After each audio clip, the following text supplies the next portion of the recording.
this session is about balancing privacy and security. We've already talked about this a little bit yesterday and this morning. So what I propose to do is we're going to continue the session a little bit like we were doing in the last session with just a general discussion. And we will talk through the principles of data protection. And we will talk about how you might construct a surveillance law. And we'll do that we'll try for half an hour, maximum 40 minutes. And then we're going to divide you into groups like we did yesterday. And you'll have a simulation scenario to deal with. And I think we will get 4 groups, 2 lots of 2. And 2 of the 2 groups will get a scenario related to blocking of content for copyright. And 2 groups will get a scenario related to surveillance. So I hope that's... I want to start now back with data protection. Can anyone suggest what are the basic principles of data protection law? Anyone begin with anything? What are the basic principles? If you're going to have a data protection law, what should it do? Hand up there. The protection of data must be carried out for specific and legal purposes. Yeah. It must be determined by the consent of the person, or in certain cases it must be provided by law. Yes. And in a manner prescribed by the legislation. Exactly. So it's prescribed, of course, prescribed by law. Consent is a very important principle of data protection. So we'll put that one up. Any other? So the consent, you mean the consent of the individual, the person, to have their data collected and stored. Okay, and that is a very important, very important principle. Any other principles? And also there is in which purposes and who is using your personal data. Absolutely, the purpose. And okay, now in terms of who collects it, is it we're talking about the right of the person, of the collector, the company, whoever it is that's collecting it. Who is so you're being very specific about who may collect it, and that it may not be transferred. Is that what you mean? Because anybody actually may collect the data, Yes. certainly under UK law. Cannot be transferred. Cannot be transferred. Parties without your consent. Absolutely.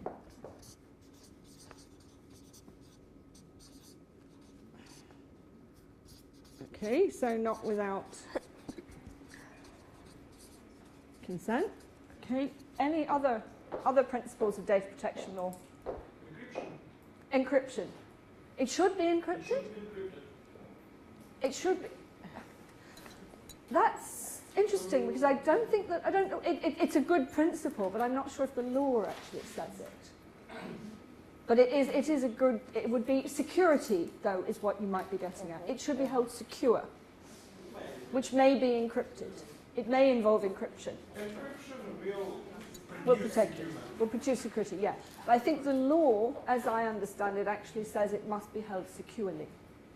So if we're talking about the principles in the law, then we will say security, which is a good one.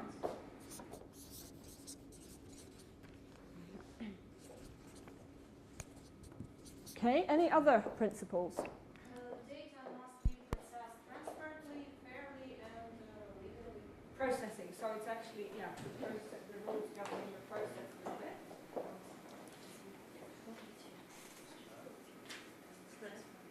Yeah. Yep, okay. So transparent. Any other? Sorry, I'm not good at this. Near the lady at the back had a hand. Did you have your hand up? Another principle No, at the moment. Oh, okay. Anyone else with another principle? And there also should be, the personal data should be specified what kinds of personal data particularly can be used and what data belongs to personal data. Yes, absolutely. So what data may be used?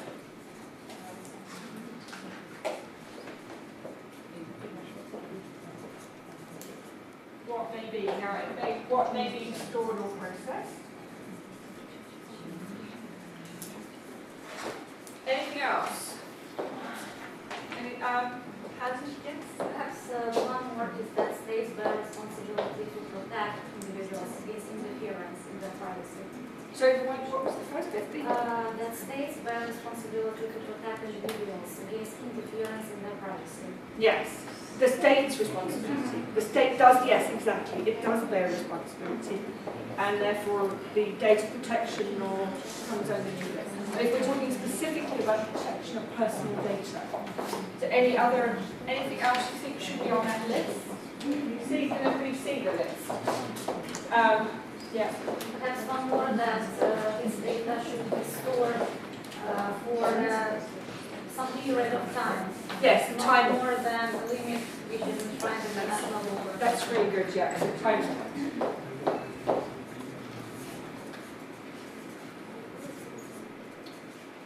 Time limit. Anything else? There are. I think I've got 10 principles, so we're looking at 3 more.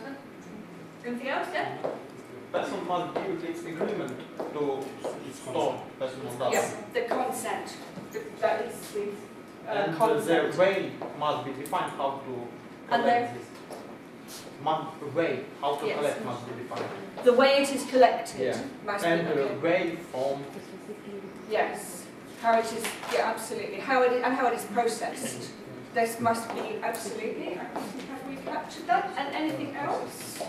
Yeah. Such collection must be also necessary and proportionate. Necessary And and to the definite circumstances. yeah. Purpose. Have we got purpose? We have some purpose. I think we were getting to. One of the things I was looking for was minimization. What we call minimum. So the minimal, absolute necessary to achieve the task. The smallest amount needed to achieve the task. So in other words, you don't say I'm going to collect everything about this person just in case I need it. You say I am a doctor's surgeon. I need to keep this about these pieces of information. I need to keep the health information. I don't need to keep something else. Or I am, a business. I need to know about their purchase of my product and my service, but I don't need to know how old they are or their birthday or something. So it's about keeping the minimum you need in order to be able to do the task that you are doing. Yeah. Anything else?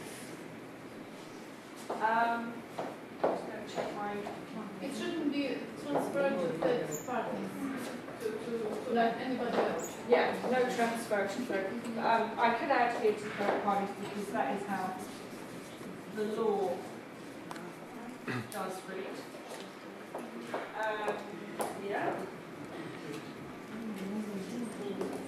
What purpose? We're nearly there.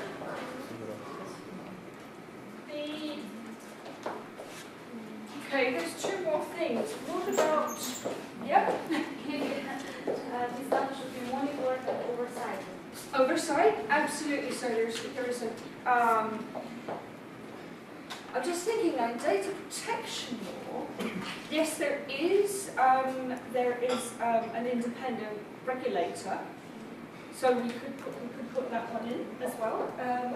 The oversight is more what you're talking about is more about when we get onto surveillance. That then is in data protection, which is more about the consumer and the user.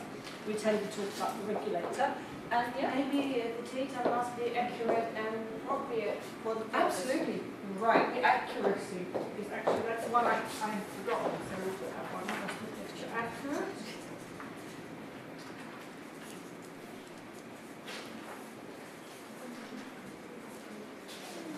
Regulator. Okay.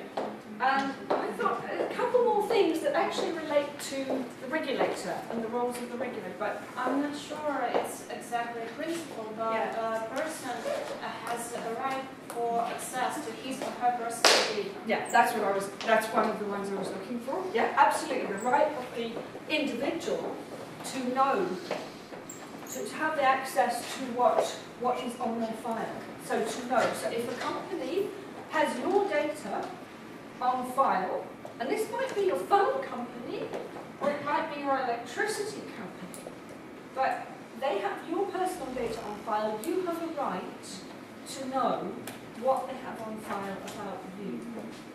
And that is a very important principle. So that is a... Okay. There is one more thing I'm looking for, and it goes with the regulator. The role of the regulator. Should be an independent, Who should be political? Yes. independent commissioner for looking at The regulator. protection of this right.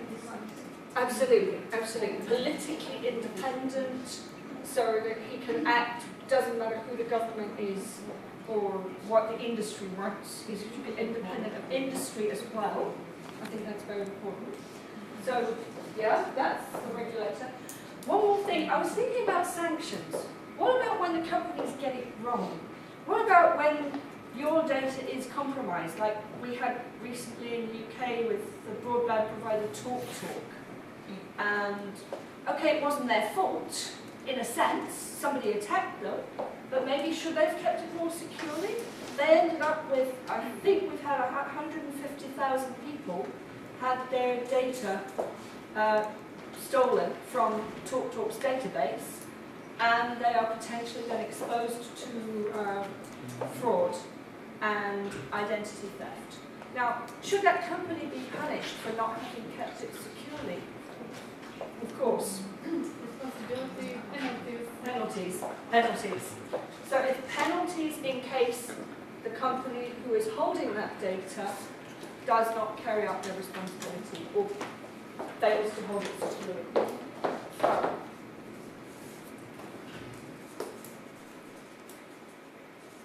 okay. This completes my list. Does anyone else have to think of anything else that should go here? But do we all then, we're all clear then on what a data protection law should address then? So basically, we're talking about the consent of the user to their data being collected and being stored. The organisation collecting it must have a clear purpose, must be for collecting the data. They should not transfer it to third parties without consent.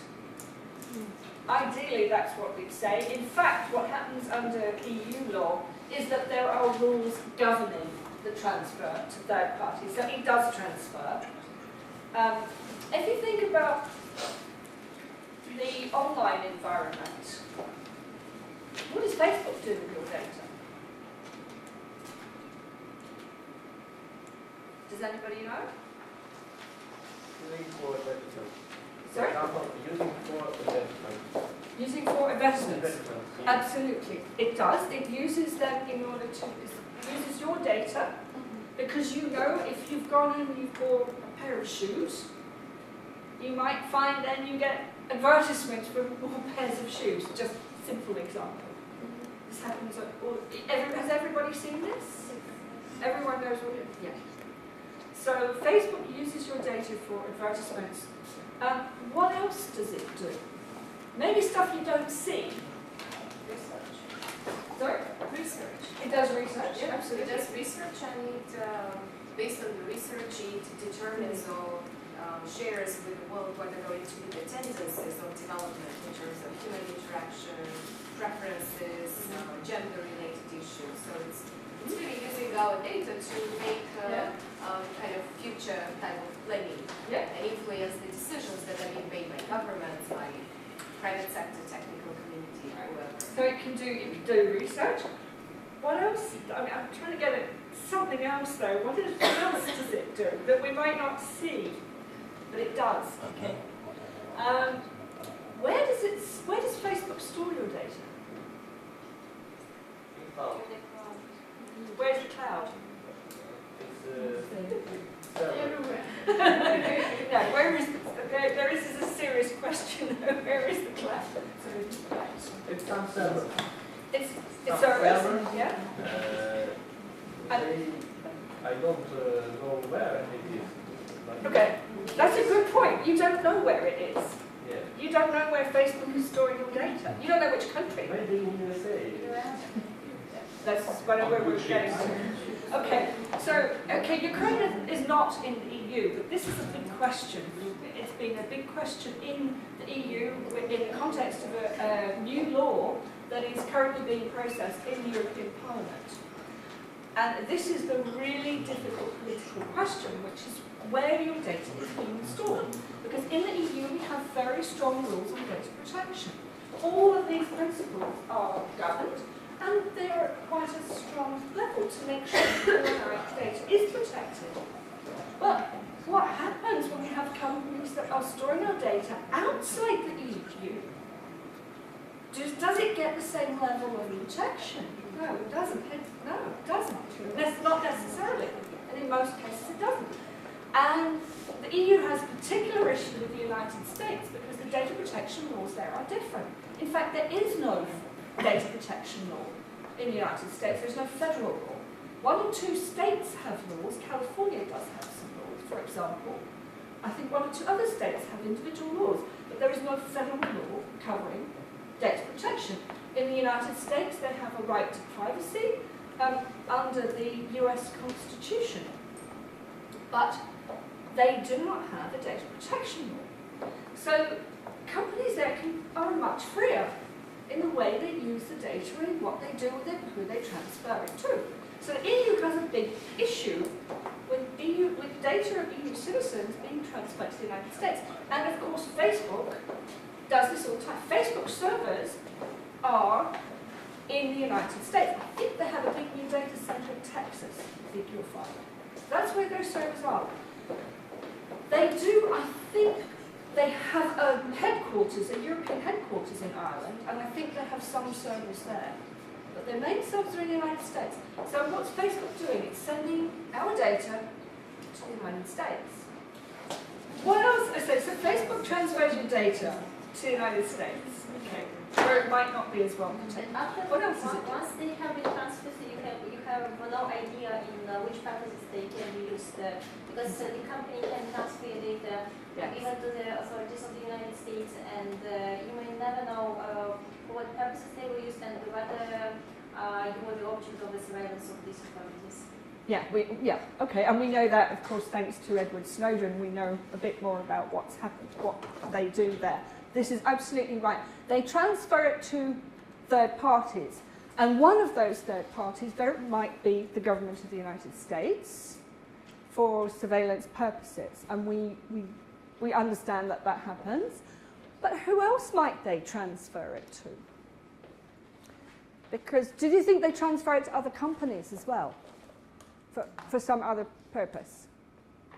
For example, if they're doing advertising, somebody said that they do advertising, does Facebook do all its own advertising? Or does it have an agency, not like an agency, but like an online kind of virtual agency or something that does it? Does anyone? Yeah. They do. They research. Sorry? When I search something on the internet, after that they try to give me some different kind of ads. Yeah. Because they know what I'm looking for. Absolutely. How do they know Google? Other search? They do. They can exchange this data as well, because there are sometimes companies like Facebook might run its own advertising, but a lot of websites don't. They find that the adverts are actually served by a third-party specialist company who just does online advertising. So that would mean your personal data would have to be transferred to the advertising company. So that's another place where it could go. It also goes to all sorts of companies that do apps related to Facebook. Once they sign up and they get what's known as the Applications Program Interface, or the API, which means they can develop the apps for Facebook. They then get access to your data to use in the development of those apps. Do you know who those companies are? No. So do we know where our data is going? No, we don't. That is why the data protection rules are very important. And this particular one, as I said, in the European Union is a very, very big issue. It is currently a problem in completing this new law because, of course, the United States government is campaigning against the EU rules to strengthen this because the United States government wants it for its own surveillance and for its own industries. And of course you've got Facebook, Google, Amazon, eBay, you name these companies. Uber now is lobbying in Brussels. All of those companies are lobbying the EU to try and get these rules as weak as possible. But we, as consumers, we want them as strong as possible. We want to know where our data is going. What reason are you processing it for? What are you doing with it? So this is a very big issue, and it's a very difficult one if you start looking into it.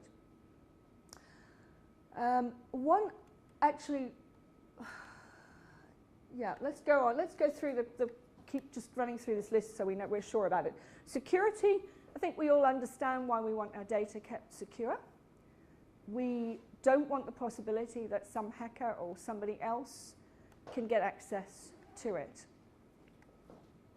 We want it processed, somebody said processed fairly and transparently. Are any of you familiar with the idea of profiling in this context? Do you know what we mean when we talk about profiling in the context of data protection? Yes, Yes. they are trying to combine for example, they are looking for people which have the same interests, and they are trying to Yes. they are addressing them with some specific issues Yes.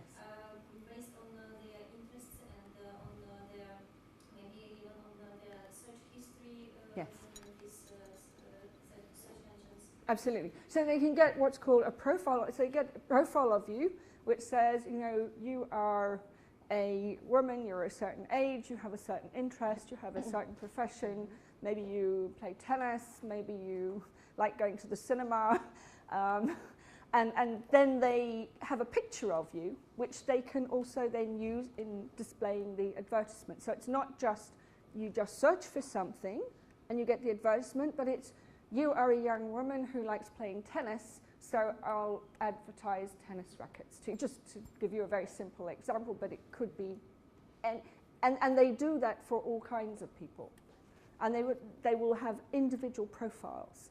Now this is a very, very difficult topic again for data protection purposes. The question is how much profiling should be allowed, how much should they be allowed to do it, what data should they be allowed to do it with? Should they be allowed to do it with data that is attached to your name? So where they know it is you, it is, sorry, I'm trying to think of a few names, but it is Olga, it is, sorry, now I'm looking. Oh, you're also Olga. Yeah, but how many, is it you individually, or is it just an anonymized profile? So is it just a woman in the Ukraine who has a particular set of interests? Or is it something that is somewhere in between what they call pseudonymized? So what that is a concept where they strip out your name and they'll give it a number, which is an identifier for that piece of data, but it isn't your actual name. And they then say, well, we'll process this data, and we don't really know who it is, so it's not obvious who it is. So it's then okay for us to process it. But because it's got that identifier, it can eventually link back to you. And there are some experts who think that is a problem. And there are a couple of expert or academic papers actually where people have tried to look at pseudonymized data and see whether they can identify the individuals concerned, and they believe they can. And so they argue that this should not be allowed. It should be processed anonymously. It's okay, but not when it's anything that links back to you. So here we have so I'll put in profiling here. Because this is another of the big issues that they are debating in the European Union right now in the context of this new law, and that's why I'm pointing it out to you. So we have to be very clear what is going to be stored and what is going to be processed. And the law needs to define that. The law should define time limits, how long they keep your data for. Do they need to keep your data forever, or do they not? If you stop being a customer, do they still need to keep your data? Or should they just delete it because you're no longer there? That was an issue with what was it called? That dating website in the United States. Does anyone know this story? There was a dating website apparently for partners that wanted to cheat on their other halves. So it's not very nice, really. But Ashley Madison, that's the site. And it's based in the United States, and they were hacked, and a lot of this data was released. And of course, there were concerns about, obviously, what happens if this data gets into the public domain, because somebody who's wanting to cheat on their partner, of course, is trying to do it in secret. And of course, suddenly, this hack maybe makes it public. And we may laugh, but and in some ways, you may say those people deserve what they get. But I think, and they do. But I think one of the points that was interesting was that this website apparently kept the data from people who had ceased to be customers of it. So you might have gone onto the site and registered because you were annoyed or something, and then you're back with your partner and you don't want to use the site anymore, but they've still got your data. So there are issues if businesses are allowed to keep data that they don't need anymore. And that, I thought, was one interesting example. So time limits, minimum. You keep the minimum that you absolutely need to do the job that you need to do. Data should be accurate, absolutely. It should be kept up to date as well. The independent regulator, very important. The regulator is politically independent. That the user is entitled to access their data to know what people have on file, and that there are penalties for any breach by the companies of these rules. Any questions on this, or is that fairly clear? You're good. I mean, you knew most of it because it came from you. So, Monica, great. may I ask you a question? Yeah. Because there is a debate these days about the fact that internet needs to start forgetting. No. Yeah. So to what extent do you think that at some point in time we will not have our data online anymore? So, the processes of kind of the data being removed from the memory of the huge internet. That's a different question. Yeah, but it still connects to whatever we did online. It connects to what we do online. It doesn't. It's strictly speaking, I'm trying to think whether it is data protection law that it was done under, or whether it was done slightly differently. It relates to it's about this so-called right to be forgotten. Right to be forgotten. Don't have. It's there are experts argue about whether it exists or not. And it was a court case in Spain, brought in Spain against Google, because somebody who had either a criminal conviction, I think it was a criminal conviction, or a fraud conviction, I think it was, a number of years ago, found that some of information or news articles about them were still in Google's index. And so what the court case was about was removing this information from Google's search index, which doesn't actually remove it from the internet. It could still be there, but it's just more difficult to find it, because of course Google enables you to find information. So if something is not indexed, then of course it may not be found, and so effectively it is sort of dead, it dies. But, and that was what that case was about, and I can't remember exactly what the point of law was that they did it on. The courts, because it went to the court, it went to the, I think it was the Court of Human Rights or Court of Justice actually. It went to one of the European courts, and it went, and the court basically made a decision which was in favour of the user. And that's why it's been highly controversial, because Google is now in a position of getting lots of people asking it to take stuff out of its index. And now Google is then having to decide actually on the right to freedom of expression as well, and balance the right to freedom of expression and the right to privacy.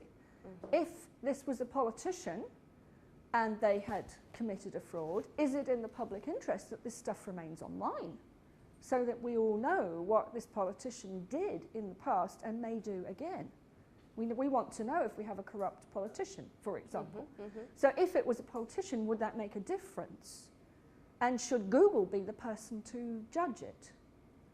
I think that's why this case has become very difficult, because it does mean that lots of people are, I mean, I forget how many thousand requests they've had, possibly millions by now, to remove material. But should Google be removing that material? And should it be the judge?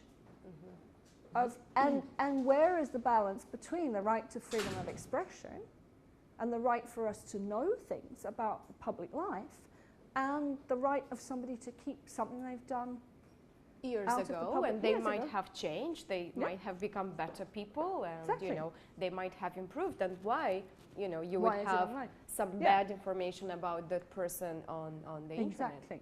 But then there are all sorts of, so yeah, and then the balance is different, and the balance in each case is going to be different, and sometimes people, you know, repeat things, don't they? If somebody has committed a fraud, maybe they're going to go on committing it, or if they are corrupt, maybe they'll find just a different way to be corrupt. And if they are in, you know, a member of parliament, should we actually know that this happened? Whereas if it was something like a speeding fine, you know, you've just driven too fast on the motorway and you got caught by the police, maybe that's not important. But if it was something to do with the way you acted as a minister, then maybe it is important. But who decides that? And is it down to Google to decide? And I think that case has left some very difficult questions there to answer. It's an emerging issue. It is still very hot on the agenda. So it does fall into this whole debate on privacy and data protection, but in that way you're absolutely right. Yeah.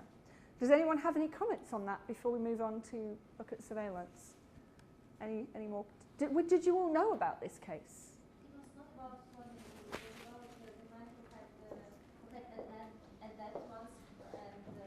Yeah. His house was put on the auction, Right. couldn't satisfy the claims of the data, and after that, when the situation was settled down, that's why he wanted to remove this data, because like it was harmful for his reputation. That's why he asked. It's harmful for his reputation. Yeah, I knew it was a financial thing. Yeah, thank you for clarifying that. But you're right. So he wanted it taken down because it was harmful to his reputation.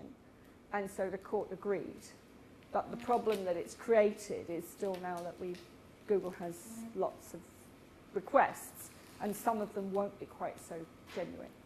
And I think that. Do you think? Was applying for a job, and the company who is going to employ to hire him refused him because of this article.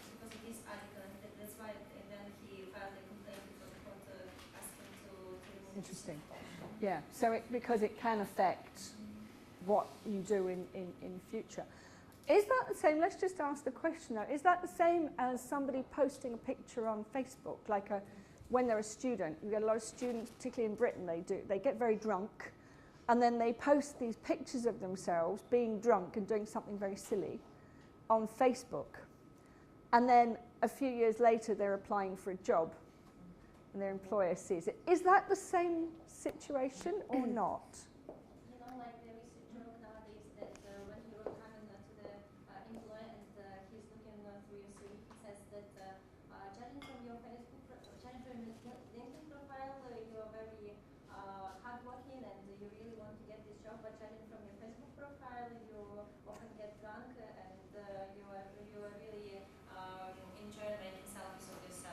why Yeah. you should find a balance between Between, making your identity in the online world. yes, absolutely. Okay. Yeah, so there is a very clear difference then between somebody who has voluntarily pasted a picture of themselves on Facebook, which might later on cause them difficulties, and somebody, and a newspaper article or some other comment by someone else that has been put online that might appear to affect their reputation. Yeah. And many employers today, yeah. they do actually look. I myself, as an employer, Yeah. whenever I have applications for any positions, believe me, I go on Facebook, I look online, and if I see like super makeup and I don't know, exaggerated behavior, then I definitely see that that's not the person who's going to work hard, deliver some activities, or because this is showing how you behave, your behaving patterns, which are very important. So be careful. Yeah. Monica, you don't have. Do you have a Facebook account?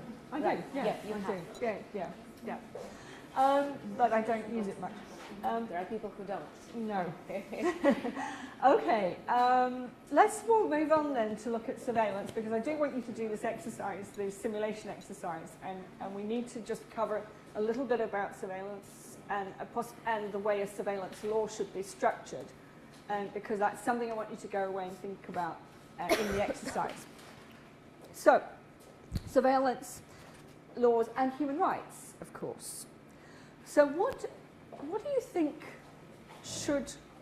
what should a surveillance law address? We've talked a lot now about data protection, which is your personal data, and mostly concerning commercial companies.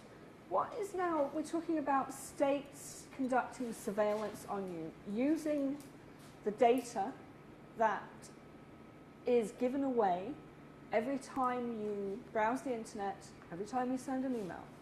There is data. Is everyone familiar with this concept of the data and the metadata? Or shall I just briefly explain? Okay. Explain it. Okay, so every time you send, let's just talk about sending an email to start with, because I have an example here which I wanted to show you. Where's the clicker? What is this? Monica, you will still need this? I will need it, yeah, I will need it in a moment. Okay. Okay. This is my own metadata, which I got from. I have my own web server and my own email server, and it's just a small company that runs it. So I asked him. I said, "Can I have my metadata?" And so this is me. I'm entitled to show you this, and you can see on here there are three things I wanted to show you, because this is just one day. As you can see, it was June the 7th, 2006. There's one particular day, some emails that I was sending, and you can see here, this is and in my email address, monicah@pragmatics.com, so that's me. And here, where it says, this is the person who was sending to me. So it says network@auroravoice.com. That is the address of the person that was sending to me. You can see the date. You can see the time. It says 0036.11, so 36 minutes past midnight, precisely. I was sending it. And you can see the IP address of that will be the IP address actually of me, I think, or of the sender. No, it's the IP address of the sender. So that is the IP address that we've been talking about, and that is the sender. And if we look down here a little bit, you will see where I've highlighted, it says favourite sellers at ebay.com. So what does that tell you? It tells you that I've been using eBay. And you just get that from my email metadata. And that one happens to say favourite sellers, but it could say something else that was much more precise, that gives you more of an indication about what I was doing on eBay.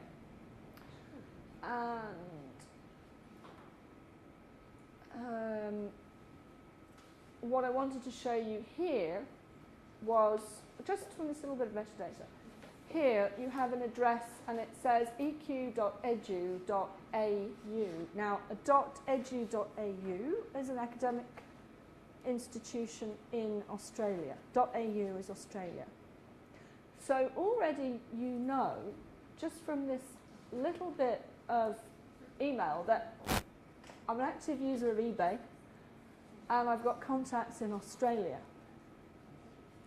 And if somebody really wanted to look, they could use these IP addresses. You can see 194.93.140.179 there. You can see here 66.135.209.212. These are all things that the authorities could look up. Okay, they will, or the ISP can certainly look them up, and the authorities could ask for that information and say, who had that IP address? Where is that? What server is that IP address connected to?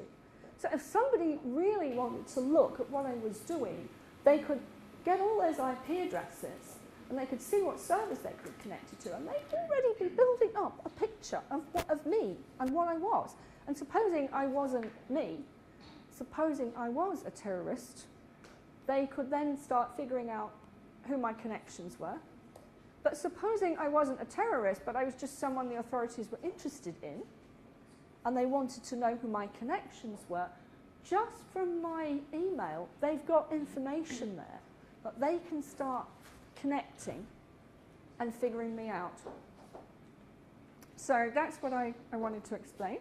But this is And something you can get for any of us? Absolutely anybody. Well, Anybody. this happens every time any of us sends an email. This is every disaster. this is every The time we emails send an I email. sent.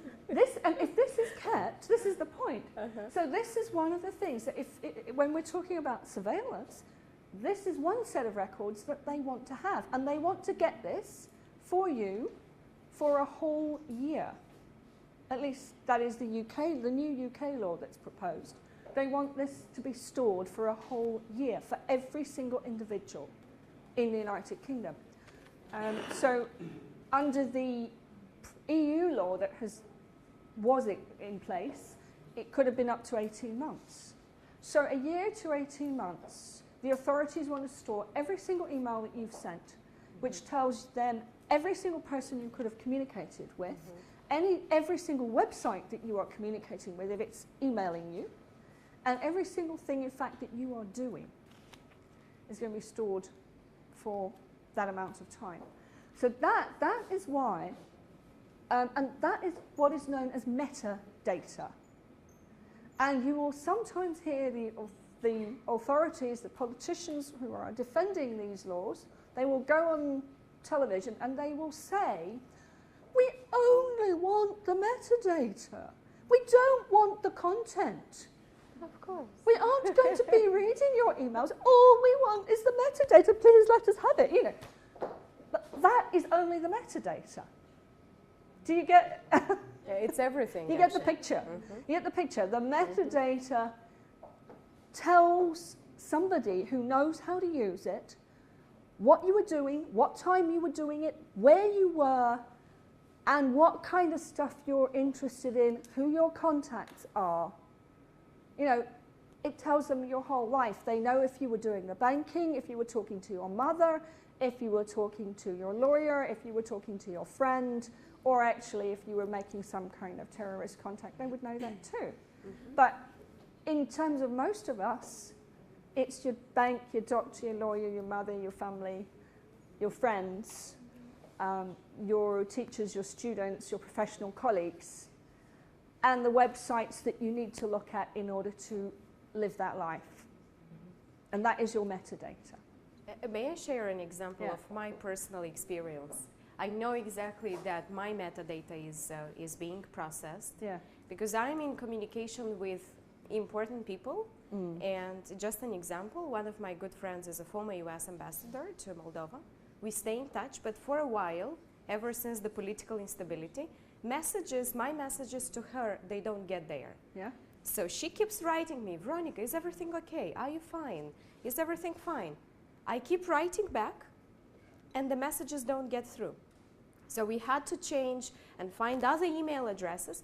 And this is happening because probably there are some key things, right, related to the keywords or to some specific email address or something. Yes, we used some names of the politicians and so on and so forth. And it's definitely, I can prove you from my personal experience, messages, sensitive messages are being kind of blocked. And I know it's happening from somewhere on the territory of Moldova. It may be my government who doesn't want this kind of communication to go out. So either you discontinue being engaged online or, you decide what to do. Yeah, exactly. I'm not surprised, and I also think I'm not that there could be certain people that I could be in touch with that my government might not like. There is one person that I am about to email who is in I won't say who it is, but they're in exactly that position. So yes, there are situations where you think, am I going to be watched or not? Because I know what that reveals. I also just want to add to this, just to make it even more frightening. Every time you go to a website, your metadata is collected. Now, we showed you before that slide, the deep packet inspection, that your broadband provider can see every website you look at. Now, what happens when the government wants them to store that information for a year on all of us? So every website you look at, your broadband provider has it, so the government says keep that for a year, every single one of you. Now, if someone got hold of that, what is it going to tell about you? Everything. Yeah. So I have one question. Do they store it just for 1 year or it's like example? It depends what the law says. So this is where the framing of the law will be important. But in Britain, the new law is going to be a year at the moment. So, yeah, sorry. We have a law that is just been brought before Parliament, so it is not adopted. But the proposal is for 1 year. The Data Retention Directive. What happened? Well, what happened in the EU? There was a law, and it went to the European Court of Justice. Somebody brought a case, and it has actually been struck down. So the law, at the moment, in the EU is no longer in place. This was the Data Retention Directive, for anybody who's interested. The Data Retention Directive was passed in 2005. And then in 2014, I think, the European Court of Justice said it was illegal. Now, there were some reasons why it was illegal, which actually is what we're here to talk about, because they said it didn't have enough safeguards for the individuals. So it was struck down. But that EU law said up to 18 months. It was the member state could choose, but anything up to 18 months would be legal for a time limit to keep it. And it did not include web browsing, it only included emails. So but things are moving on because the security services are moving on in terms of what they want. So they originally said, we want emails. Now, of course, they say, actually, we want all your web browsing, we want all your messaging, we want WhatsApp, we want Skype. You know, we want whatever people are doing, we want it. And they want it stored for a year. But they only want the metadata. So they only want which web page you looked at. They don't actually want to read the page. But what do you think, if somebody could see which web pages you looked at last night, what would they know about you? I won't ask you to say. But do you understand where I'm getting at? Yeah, you understand the problem. You understand the thing. Yeah, it could say, and there are all sorts of things that we do that are not illegal, but we don't necessarily want the entire world to know. There could be things, family things, and we might have a relative with a particular illness, and we want to look that up. It's not illegal, but we don't necessarily want somebody to know that we've been looking it up in case they think we've got it, you know, and that was your insurance company, for example. We don't want this stuff known. So this is why this becomes an issue for us. So what do you think the law, then, a law on surveillance should do? If that's what the intelligence services are asking for, what do you think the laws should do? Should we just put down some principles and then we'll get you to do a more detailed simulation where you can discuss it between you? I just want to run through some things. Do you think the law should have, somebody said earlier, I think you said, a legitimate aim? And did you say pressing social need? I think you did, or you were getting there. The purpose of the law. The purpose of the law, absolutely. So it should have a legitimate aim. Any surveillance should have a legitimate aim.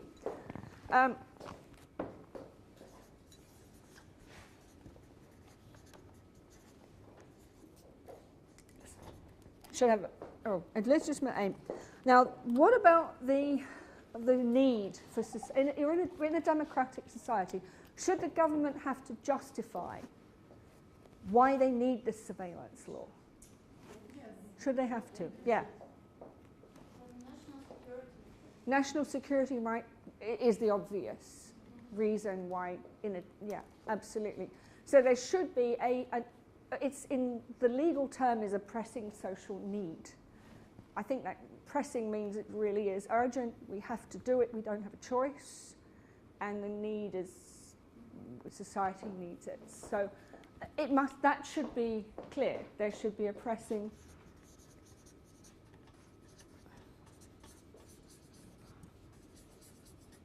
social need. Sorry? Time frame rule. Time limits. Again, we should have, absolutely, we should have time limits and Data should be non-excessive. not excessive. Yeah, absolutely. So the minimum that they need for whatever it is they're trying to do. And anything else that you think it should do? So we have time limit.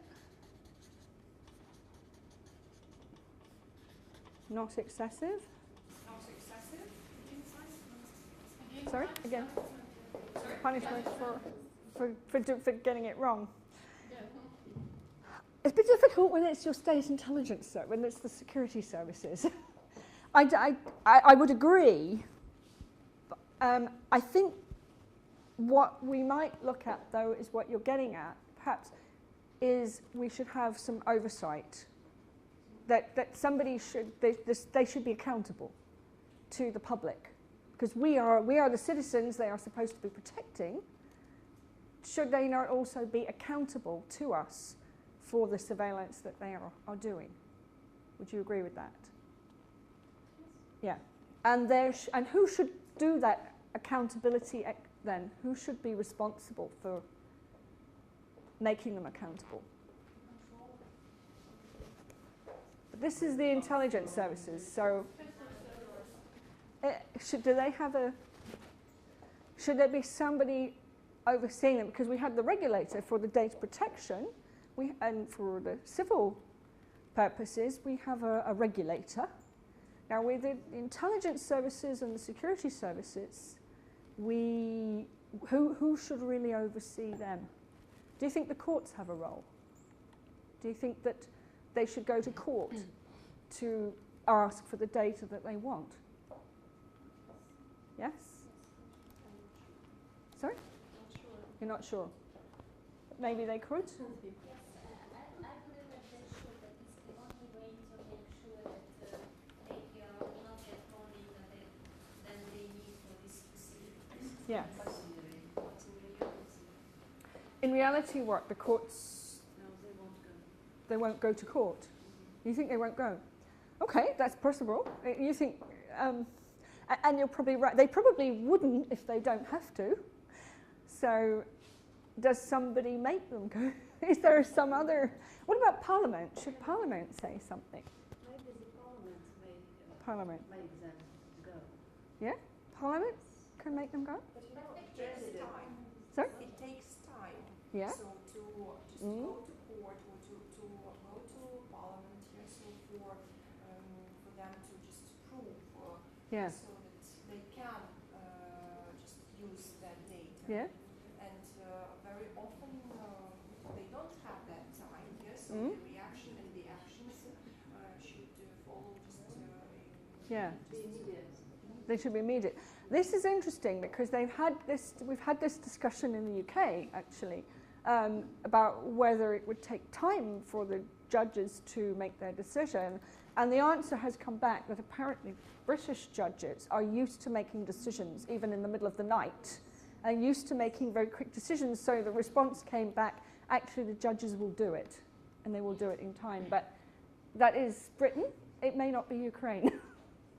It depends on the country, and I suppose on the system.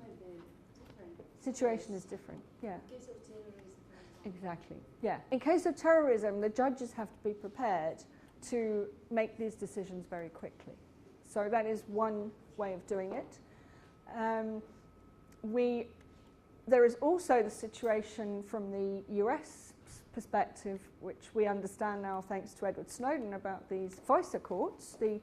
There was a special court that was ordering the data for the NSA to use, but it was believed to be pretty much a sort of rubber stamp. That the NSA was asking for access to this data, and the court was coming back saying, yes, you can do it, without really scrutinizing it, apparently. Although I've also seen an argument from one of the judges that said she was scrutinizing it, and it did get looked at, so we don't know. So courts are imperfect, but maybe they should be part of the process. And should Parliament also have oversight of surveillance, state surveillance? Should there be a parliamentary committee that says that is just there for this one role? Do you think? Interesting, in case of France, for example, with these terrorist attacks, terrible terrorist attacks, the surveillance will be a political issue. Yes. Yes, it will be a political Exactly. issue. So, if we take Parliament, Yeah. it is an interested party. Yes. Maybe it is more wise to have some sort of committee and independent experts. You could also possibly, yeah, that's a really interesting thought. I don't know, I haven't heard of anyone actually doing that. In Britain, we will have a committee, what's called a select committee in the Parliament, that is responsible for looking into these matters. In the United States, there is also a congressional committee. In fact, I think there would be two, because there's one in the House of Representatives and one in the Senate, that will look at security issues. And of course, those committees have to have special clearance to be able to get the information, very sensitive information, from the security services. So the issue then becomes how close they become to the security services in terms, and maybe they become a bit close and they tend to allow more because, you know, they think it's right. But nevertheless, at least that they exist is a good idea, is perhaps appropriate. Your idea is an interesting one. That, yeah. I want to say that, I think, on my opinion, I'm not from the government bodies, but Yeah. I think that it's important to have some experts like physicians.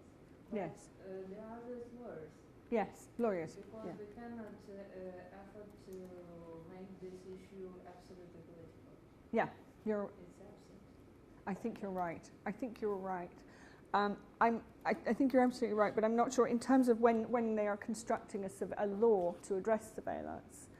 I haven't seen that actually being done.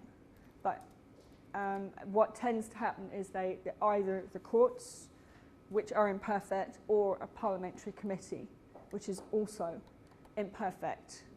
And what they're doing now in Britain is they're saying we're going to have both, and we're going to try and make sure that we have a sort of double security with both Parliament and the courts. Okay, I just want to run very quickly through one more point, and then we'll do our exercise. And that is, what about protection for the citizens your data is being stored? What kinds of things would you want to be protected against happening? Because all of this data is there, somebody's storing it, and potentially the security services are going to look at it. What kind of things don't you want to happen? Your data, all of your personal data, all of your metadata is now there. You want protection against misuse of it. What you don't want is, for example, a corrupt official, someone taking some money, or here's the data. I mean, could that happen? Of course it could. It could happen in all kinds of situations where somebody else wants, it could be people getting divorced, for example, is a very common reason where somebody might want data against the former partner. It's not very nice, but it does happen. You want protection against that kind of thing happening. So you want protection against misuse or abuse of your data. You also want protection against the security services doing over-exhaustive surveillance, which is a bit like what Veronica has explained, where people are being put under surveillance who are completely innocent. You want protection against the police going on what are called, or the security services doing what are called phishing expeditions, which literally they're looking for something they don't quite know what, where you might be, or innocent people might be caught up in that. So these things should be built into the law to protect the citizens. So if they're, I'll put that in, so protect against.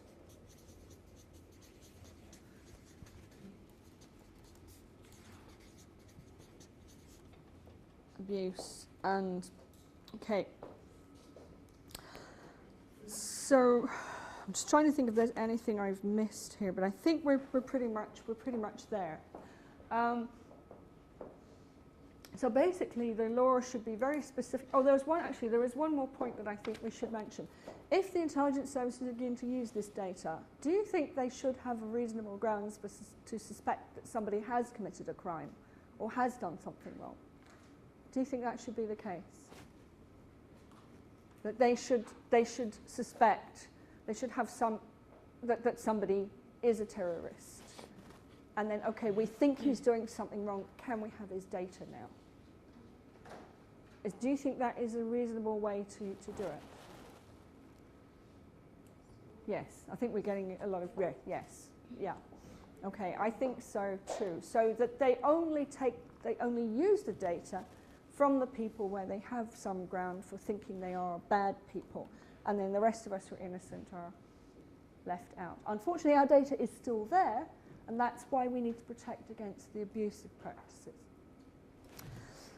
Okay, so I'll put here reasonable suspicion. Those of you who are lawyers might know that those words also do have some specific meanings in the law. But I think for our purposes today, we will just understand it as believing that somebody has done something bad, and we want to look at them. Right, now we're going to do our simulation exercise, unless there are any further questions on this.